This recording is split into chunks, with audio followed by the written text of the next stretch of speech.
Jersey has issued a special marine warning for Delaware Bay, coastal waters from Great Egg Inlet, New Jersey to Fenwick Island, Delaware, out 20 nautical miles until 6 p.m.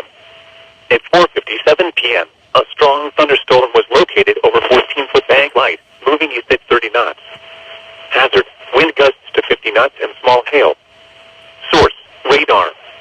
Impact, small craft could be damaged and briefly higher winds and slightly higher waves.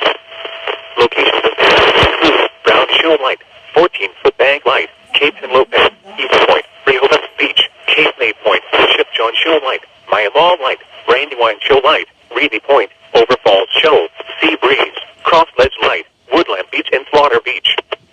Frequent lightning is occurring with this storm. If caught on the open water, stay below deck if possible and keep away from ungrounded metal objects.